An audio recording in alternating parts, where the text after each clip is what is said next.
Is this your favourite game of the year? Because it's my 150th, yeah, absolutely. No, it's playing Gold Coast. Yeah, look, it's obviously an exciting time for the club.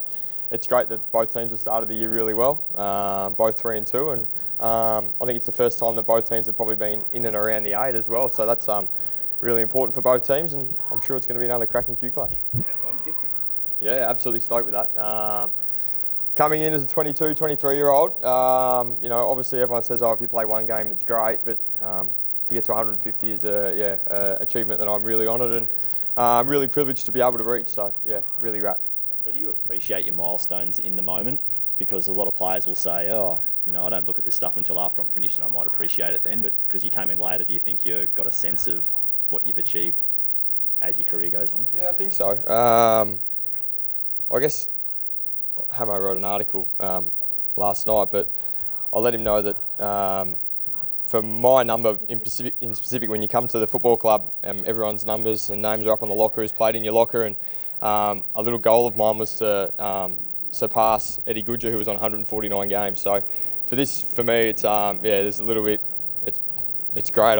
I'm stoked that I've been able to reach that milestone, and it was a goal of mine to become the number 15 games holder, and I've been able to do that, which is awesome and something I'm really proud of. Another reason you didn't want to give that number to Hodgie when he came? Yeah, he's spot on. He's still chasing me for it too, so he's stuck with the 2, unfortunately. I guess there's real significance to in this game because both Queensland teams are gunning for the top 8 this year. Like it's a real focus this year. Yeah, absolutely. Like I just said, it's the first time that both teams have probably been in and around the 8 and are having a Q clash, so there's even more significance to it. And both teams are playing some really good football. We both had minor setbacks last week, losing, but it just makes for a more interesting clash tomorrow. I think both teams know what we're going to be in for. It's always a contested slog, and doesn't matter where these two teams are positioned on the ladder. It's always going to be a really tight contest. Do you feel like the last couple of weeks it's just been like, I guess, a learning curve, and just part of the process for the Lions? Yeah, absolutely.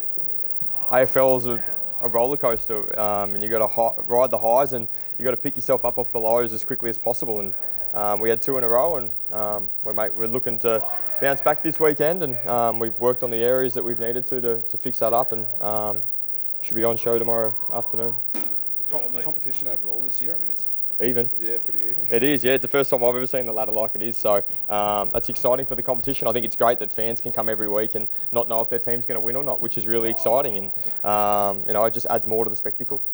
The old mate Miller from down the road said he gets under your skin, he niggles you and frustrates you, and that's fighting words. Oh, look, there's 2 teams out there. I'm just going to go out and play my role for the team, which is really important. I was able to do that last year in the second game, and I'll be looking to do the exact same thing tomorrow. It's a team game. It's not about individuals, and that's the way I'll be seeing it. So what did you learn, Zork, from the first game to the second game last year, and what you might learn again for tomorrow's match?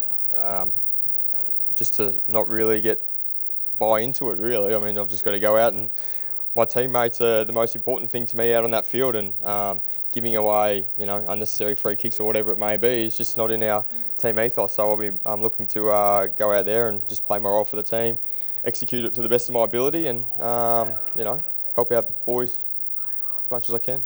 Chuk said it's personal for him. Is he just fishing for you at the moment, or what do you think? It's up to him. That's his words. That's great. Good on him. So you don't look at it like a personal duel. Like it's obviously. Well, not really, because I mean, there's 42 other players out there that I need to be worried about as well. I've got 21 of my own, and they're obviously playing a really good brand of football. So I'm not really going to buy into that. Like it's 2 teams that are going really well at football at the moment, and it's going to be another good clash tomorrow. We just got word from our guys on the Gold Coast that everyone from their team is available today, except him to talk to the media. It's almost like they're shielding him, almost like they're hiding. That's all right. That's great. Yeah, that's okay.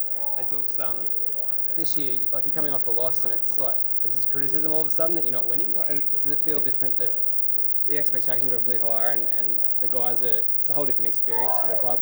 Yeah. These young fellas this year, where the pressure's amplified when you're not getting results, whereas last year it was kind of a bonus if you got a win. Yeah, absolutely. But we want to be a really good side, and really good sides have to deal with this sort of criticism, and it's another learning curve for us. As you said, we haven't been in a position like this for a very long time at our football club, so it's really exciting that, you know, we are getting criticised. It means we are doing a lot of things really well, and it's important that we respond to them as best as we know how to. You know, keep continuing to grow and get better at all areas of our football game, and if the criticisms keep coming, it means that we are playing some really good football.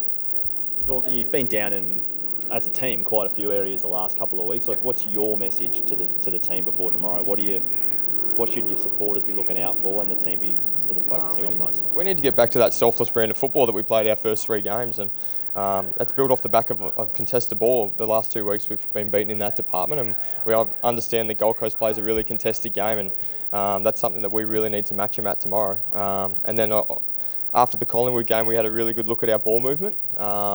And it wasn't the way we've been playing in the first three weeks in the JLT, so it's something that we fixed up during the week and touched on a little bit earlier on, and hopefully we can, you know, win the contested battle and then get our ball movement up and going. Zorko, we've got a debutant tomorrow afternoon, Noah Answorth. Just tell us a bit about his style of footy. He's an absolute star. Really looking forward to seeing how he goes. He's young, got a lot of energy, works extremely hard, and he's one.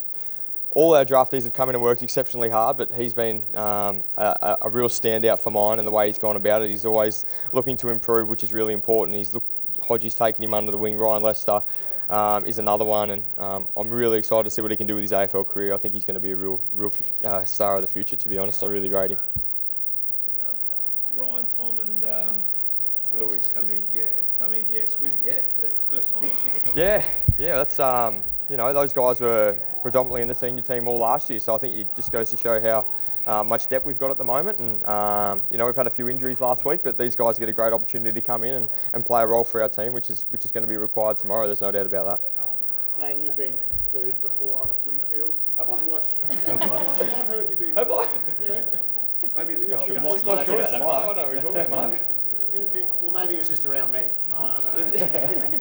Was it you? It might have been me. I don't know. It depends if it was a Pies game, mate. Did you watch the footy yesterday? You know, how do you feel about fans booing players? Yeah. Oh, look, I don't really have an opinion on it, to be honest, which is weird. I normally have an opinion on most things, Mark, as you know. Yeah, look, I really struggle to answer the question.